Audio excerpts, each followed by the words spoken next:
The air in the storage room is thick and musty, the kind of smell that clings to your clothes and lingers long after you leave. I stand there, breathing it in, feeling it settle in my lungs while I watch David bend down to lift a box. His movements are slow, deliberate, and I can't help but notice the way his shirt pulls tight across his shoulders. He's my colleague, a senior software developer at the firm, and at 38, he's a decade older than me. The disparity in our ages has always felt like a boundary, a line drawn in the sand.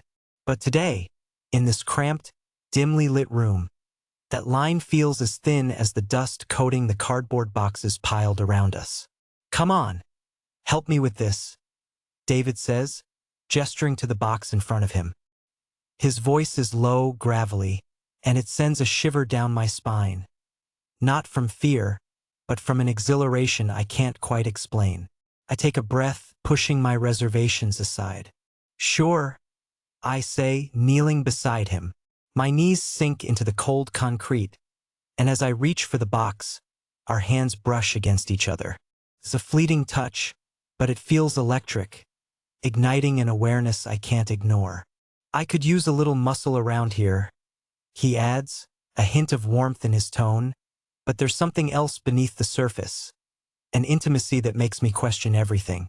As I lift my end of the box, our faces are mere inches apart. I can see the flecks of gold in his brown eyes, the way they crinkle at the corners when he smiles, the faintest hint of stubble on his jaw. I can also feel the sweat beginning to bead on my collarbone, the heat of the cramped room mixing with the heat radiating from his body. "Why did you stop signing off on my pull requests?" I ask, the question slipping out before I can think twice. My voice is steady, but my heart races. I lean back against the wall, wiping the sweat from my collarbone with the back of my hand, trying to maintain some semblance of composure. David pauses, his brow furrowing slightly. The box rests between us, a barrier that feels more like a bridge, connecting us in this moment. "I didn't think you needed my comments anymore," he replies, his tone clipped. There's a tension in the air, a weight that hangs between us, thick and palpable. "You didn't think? Or you didn't want to?" I challenge, my curiosity edging toward defiance. I can feel the shift in dynamics, the way the conversation teeters on the edge of something deeper, something dangerous. He straightens, and for a moment we're locked in a stare. It's as if the world around us fades away, leaving just the two of us in this quiet, dust-filled room. "Why does it matter?" he finally asks, his voice low. "Because I want to know if I'm doing it right," I say, my voice softer now, almost vulnerable. "I want to know what you think." David steps closer, the distance between us shrinking. I can see the way his expression softens, and for a moment, I think he might reach out, might close that last bit of space. But then the moment passes, and he turns back to the boxes. "Let's finish this up," he says, his tone shifting back to businesslike. But the tension remains, a charged undercurrent that neither of us can ignore. We work in silence for a while, the only sounds the rustle of cardboard and the muted thuds of boxes being set aside. Each time I catch him glancing at me, my stomach flips.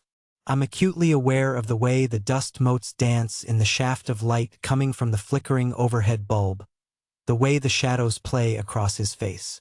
The air is thick with unspoken words, and I can feel the weight of our shared history pressing down on us. "Do you ever think about what it would be like if you weren't here?" he asks suddenly, breaking the silence. The question catches me off guard, and I look up from the box I'm sorting through. "What do you mean?" "Just, if you weren't working here, if you were somewhere else, doing something else." There's a vulnerability in his voice that surprises me, a crack in the armor he usually wears so well. "I don't know," I reply honestly. "I like it here. The work is challenging, and the team is great." He nods, but there's a distant look in his eyes, as if he's lost in thought. Sometimes I think about how easy it would be to walk away from everything, start fresh somewhere. The admission hangs in the air, heavy with implications. I can't help but wonder what he's really saying. Is he unhappy? Is he looking for something more? Why don't you? I ask, my voice barely a whisper. If you're not satisfied, why stay? He turns to me, his gaze intense. Because sometimes it's not that simple, is it? Sometimes it's about more than just the job. I swallow hard, the weight of his words sinking in. I can feel the walls closing in around us, the dusty boxes and the dim light amplifying the tension. My heart races as I realize we're teetering on the brink of something that could change everything. David? I start, but the words die in my throat. I can't bring myself to say what's on my mind, the thought of crossing that boundary sending a jolt of fear through me. Let's finish this, he says abruptly, turning back to the boxes. But the moment has shifted, the air thick with unspoken possibilities. As we wrap up, I catch a glimpse of the clock on the wall. It's later than I thought, the sun long gone outside, leaving only the artificial glow of the overhead lights. David stands by the door, his hand hovering over the knob. I'll lock up, he says casually, but there's an underlying tension in his voice that makes my stomach twist. Are you sure? I ask, hesitating. Something about the way he looks at me makes it feel like we're standing at the edge of a precipice, and I'm not sure if I'm ready to leap. Yeah, it's fine. He smiles, but it doesn't reach his eyes. I'll just be a minute. I nod, but as he turns to lock the door, I feel a surge of anxiety.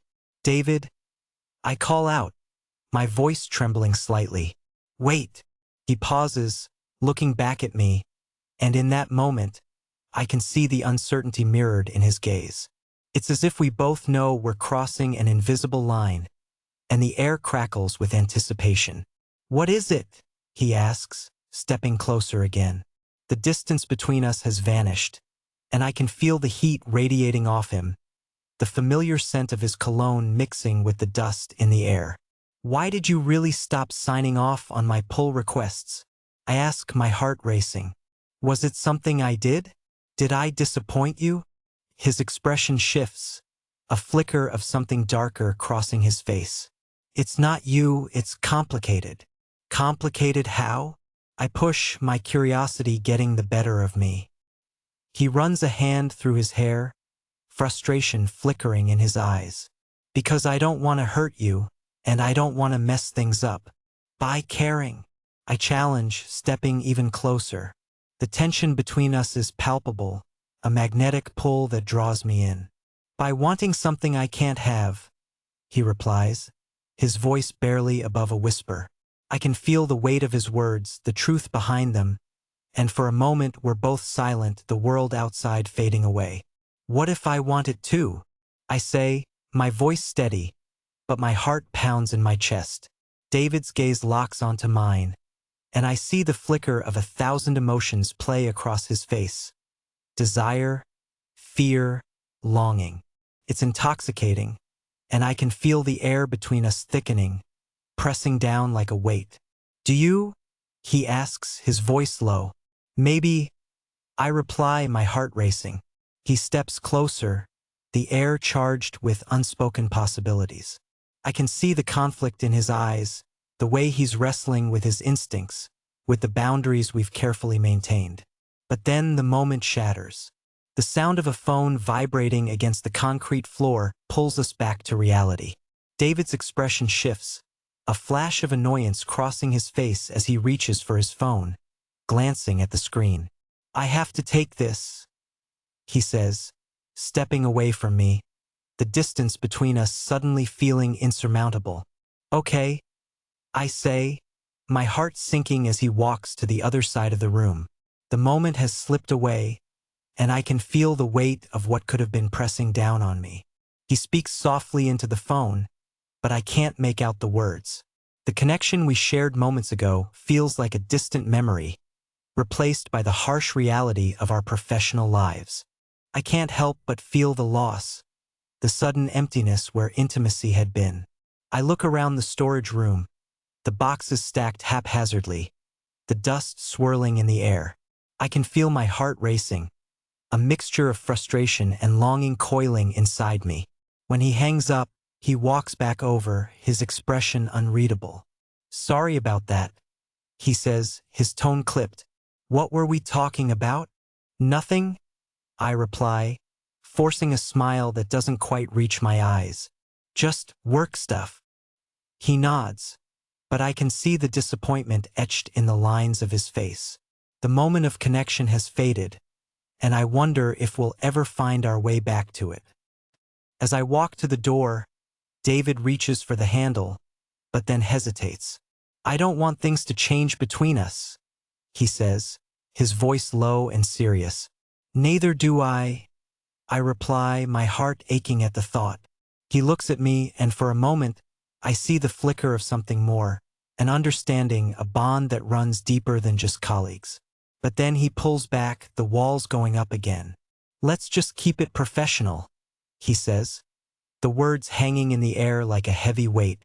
I nod, but inside, I feel a sense of loss, a longing for what might have been. "Right," I say, forcing a smile. "Professional." As I step out into the hallway, I can feel the weight of our unspoken agreement hanging between us. The connection we shared lingers in the air, but now it feels fragile, like a spider's web ready to snap at the slightest breeze. "See you tomorrow," I say, turning to walk away. "Yeah," he replies, his voice trailing off. And as I walk away, I can't shake the feeling that something has shifted between us, that the balance has been altered forever. But there's also a glimmer of hope, a flicker of possibility that maybe, just maybe, we'll find our way back to that moment again. The world outside the office is still buzzing with life, but inside, it feels like the silence is deafening. I take a deep breath, trying to steady my racing heart, but the tension lingers, a reminder of what lies just beneath the surface. As I step into the elevator, I can't help but wonder if I'll have the courage to ask those questions again, if I'll be brave enough to cross that line when the time comes. The door closes, and I'm left alone with my thoughts, the weight of the moment hanging in the air like a promise yet to be fulfilled.